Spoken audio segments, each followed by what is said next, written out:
clay is wedged, we are going to go ahead and start by making a slab. A slab is really great because it's a flat piece of clay. I can use it to build a lot of things. So what I'm going to do is take my wedged clay, and before I even start thinking about making it a slab, I want to start to flatten it out. So I'm just going to take the palm of my hand and press down on my clay to start getting it in that flat shape. This will make the next step of rolling it out a lot easier. So I'm going to start by flattening out that piece of clay. Again, just taking the palm of my hand and pressing it down. If it ever gets stuck, especially on these black tarps, you might have to kind of release it so it's not sticking to the mat anymore. So I'm just picking it up and turning it over. All right, now that I have that flattened out, you will need a couple things to roll your slab. The first thing you will want are these wooden sticks. These are slats. And what they're gonna do is help make sure that when I roll this piece of clay out, it's not going to be too thick or too thin. It will be a nice even thickness. So I'm gonna put these on either side of my chunk of clay here. The next thing you will want is a rolling pin. And what you're gonna do is make sure that your wooden slats are about just as wide as your rolling pin. That will be important as we start to roll this out. So when you're rolling out your slab, I always like to think about starting from the middle and rolling out towards my ends. So I'm going to press down just a little bit as I roll and work out to their ends, come to the middle, and again, roll out to the other end. So depending on the consistency of your clay, you might have to press down harder or lighter. What I'm gonna do next is flip this over to the other side, and I'm also going to change direction. So it was vertically, I'm going to change it to be horizontal. So that way, as I'm rolling this, it becomes about the same width all the way around. I don't want it to be like too skinny in one direction or too wide in one direction. So I want to make sure that I'm kind of alternating how I roll this out. Again, I'm going to pick it up, flip it over, change directions. My slats are staying in the same spot, so I don't want to make it too much wider than what I have it now. But I'm pressing down, again, starting in the middle and making sure all that clay in the middle is going towards my edges. So I'm gonna keep my wooden slats the way that they are, and this time I'm just going to flip it in the same direction. So as you can see, as I'm rolling this and as I'm compressing it down, my rolling pin is now touching those wooden slats that I have. So it's not going to make me go any thinner than what I have it. So like down here, for example, my rolling pin is no longer like spreading the clay out, which is good. That means I have done this enough and I am almost done. However, on this side, when I roll it out, it still kind of spreads. So I want to make sure that I get that part of my slab rolled out just a little bit more. So I'm going to actually do this about one more time. I'm gonna flip it over. I have those wooden slats here. And then just make sure that I have it rolled out as far as I can possibly have it stretch. And then once you have your slab rolled out, the last thing you're gonna want to do is check for any air bubbles. Remember, air bubbles means that things will crack and break in the kiln. We don't want that to happen. If you see a little air bubble, there's kind of one right here, you're just gonna take like a needle tool or a knife tool and poke that air bubble and then smooth it over. You'll want to check that on both sides. So again, if you see any like little bubbles pop up, just kind of pop it and then smooth it back over. Another step you can take, this is just a little bit extra, but you can take a sponge tool or a rib tool to help compress this even further. When you have your clay nice and compressed, that just gives you like a stronger surface to work with. So I'm just taking one of these rib tools and I'm just pressing down over it. So that's gonna give me a smooth surface, but also it's compressing the clay, making it stronger to work with. So that's kind of the final step here. Now I have a slab that is ready to be used for the next step, which could be adding texture. It could be cutting it into different shapes and forming a form with it. Or if you are in 8th grade, we are gonna be using it to drape over a mold, which I will show you in the next step.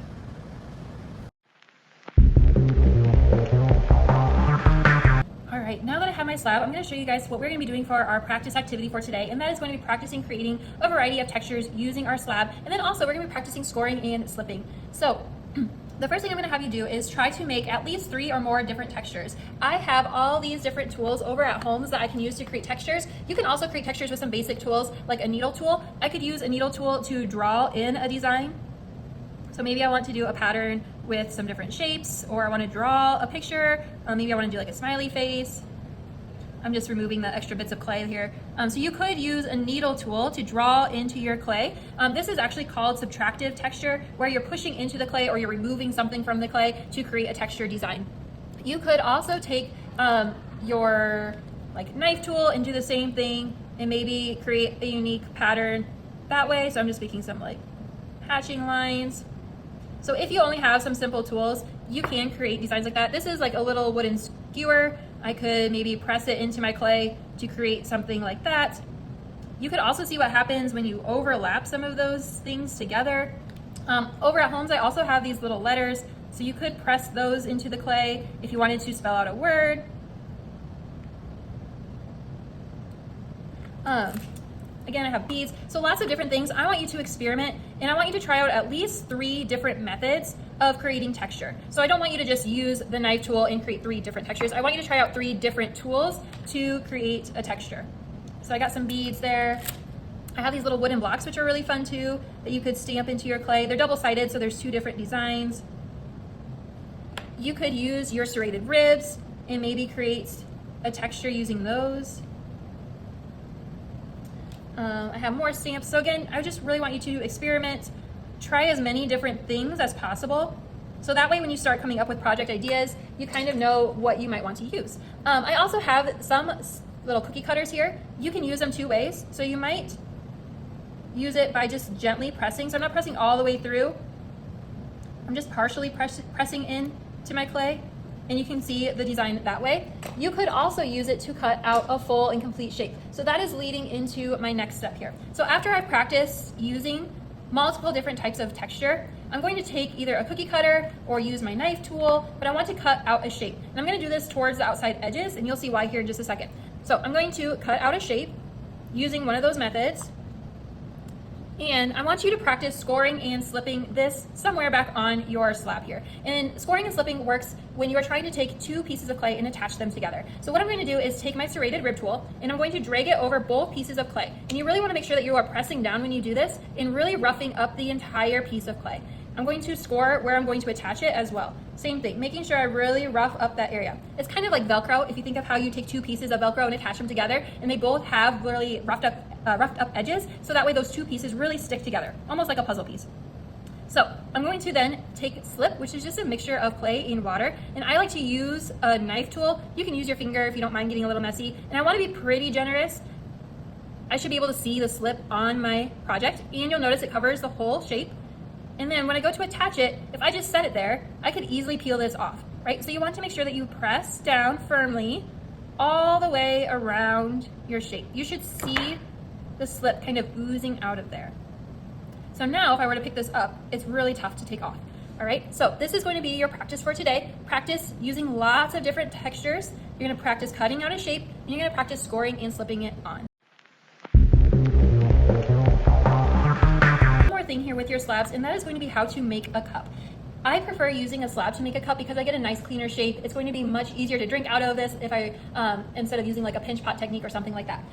What I'm gonna actually use is a mold, and I'm gonna use a cup, for example. You could use something like a tin pop can, or maybe you want to use a cup or a taller cup.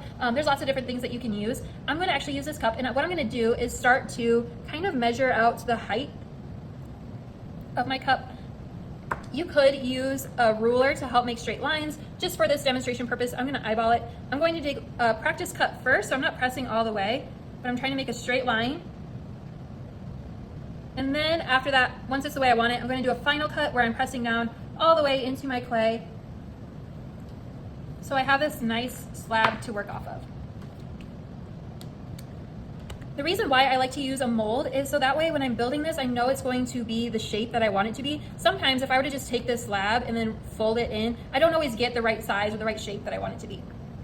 So now that I have my slab, I'm going to take my cup and my slab and make sure that it's long enough. So I'm going to make sure when I wrap my slab around my cup, it's long enough, which it is. And then the other thing I might want to do is trim some of my spots here. So I'm going to just trim off this area here.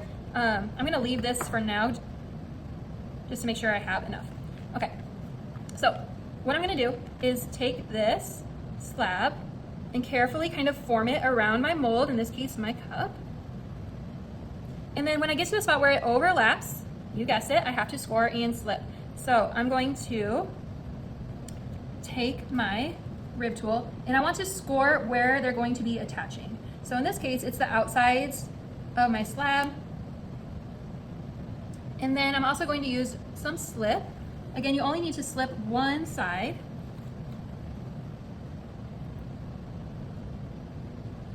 And then I'm going to, again, form this around my cup. And then when I get to the end, I'm going to press it down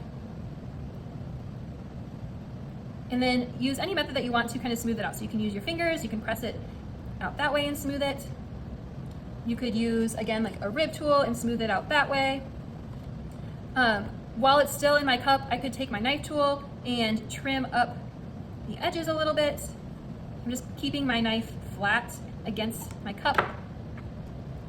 And then once you have your shape, you will remove the cup or the mold or whatever you're using.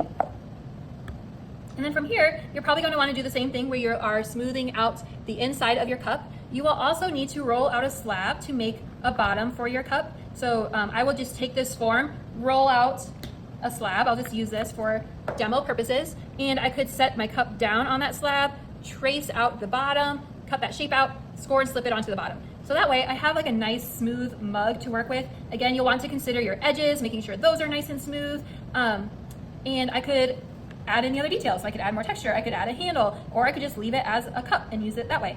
So I love using slabs to make cups. So I would highly recommend that you use that technique as well if you are choosing